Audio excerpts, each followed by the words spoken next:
안녕하세요. 오늘은 한때 직원이 130명이 넘었던 꽤 건실해 보였던 건설 및 소방 설비 회사가 어떻게 파산에 이르게 됐는지 그 속사정을 좀 자세히 들여다볼까 합니다. 네, 저희가 받은 자료, 특히 이제 파산 관제인 변호사의 분석을 토대로요. 이 회사의 재정 상태랑 또 몰락의 결정적인 원인이 뭐였는지 한번 파헤쳐 보겠습니다. 네, 이 회사는 이제 2000년에 설립이 됐고요.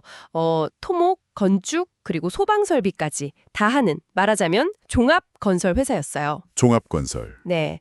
자본금은 한 4억 5천만 원 정도로 시작했고 뭐 특별히 증자를 했다거나 그런 기록은 없더라고요. 아, 그렇군요. 본사는 서울 강서구에 있었는데 임차해서 쓰고 있었고요. 별도 공장이나 뭐 영업소 같은 건 없었습니다. 그냥 겉으로 보기에는 그냥 평범한 중견 건설사 같은 느낌인데요. 근데 파산 신청하기 1년 전만 해도 직원이 137명이나 됐다고요? 네, 맞아요. 꽤 규모가 있었죠. 와.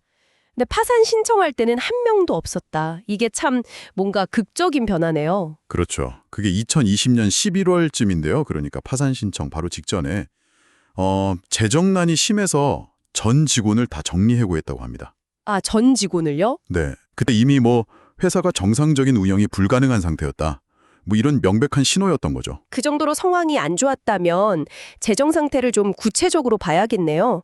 역시 자산이랑 부채, 이 숫자들이 중요할 것 같아요. 네, 맞습니다. 2020년 7월 말 기준으로 이제 가결산 자료, 임시결산 자료인데요. 이걸 보면 장부상 총 자산은 약 26억 원 정도였어요. 26억이요? 네.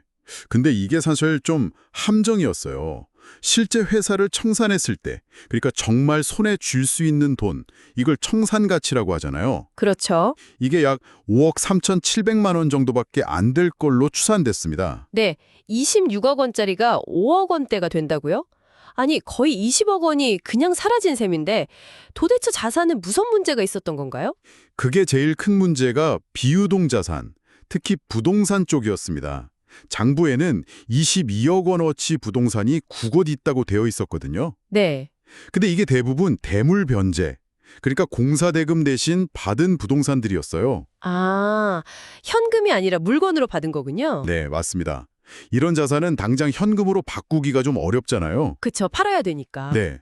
게다가 이 부동산들의 근저당, 그러니까 담보대출이 또 복잡하게 얽혀 있었던 거죠. 아, 이걸 다 제외하고 나니까 실제로 회수할 수 있는 금액이 한 5억 원 남짓으로 그냥 뚝 떨어진 겁니다. 와, 부동산 문제가 심각했네요. 네.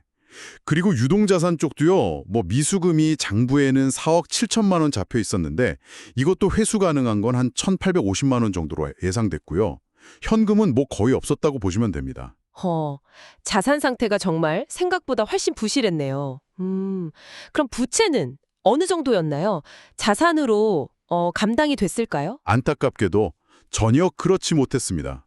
총 부채가 약 40억 원에 달했어요. 40억이요? 자산은 실제로는 5억 정도인데. 네. 그중에 이제 세금처럼 우선적으로 갚아야 하는 돈이 한 3억 9천만 원, 담보 잡힌 빚이 또한 5억 원 정도 있었고요. 네. 이걸 빼고 난 나머지 일반 채무만 해도 31억 원이 넘었습니다. 와, 그러니까 실제 쓸 수 있는 자산, 아까 말씀드린 청산 가치 약 5억 3천만 원으로는 이 40억 원의 부채를 도저히 감당할 수가 없는 거죠. 명백한 지급 불능 상태였습니다. 정말 심각했네요. 이렇게까지 재정이 나빠진 결정적인 계기, 그게 뭘까요? 자료를 보면요. 2016년에 건설 현장에서 좀 안타까운 사망사고가 있었던 것 같아요. 이게 결정타였던 걸로 보입니다. 사망사고? 네. 이 사고 처리랑 관련된 손해배상금, 그리고 여러 부대 비용 부담이 굉장히 컸던 거죠. 자료에 보면 약간 좀 애매하게 소리회서 같은 걸 해주기 위해서 이런 표현이 나오는데요. 네. 그게 무슨 뜻이죠? 좀 불분명하긴 한데 파산관제인은 이걸 아마 사고 수습이나 배상 관련된 비용 지출 이런 걸로 해석을 하고 있습니다. 아, 결국 사고 처리 비용이 막대했다 이런 거군요.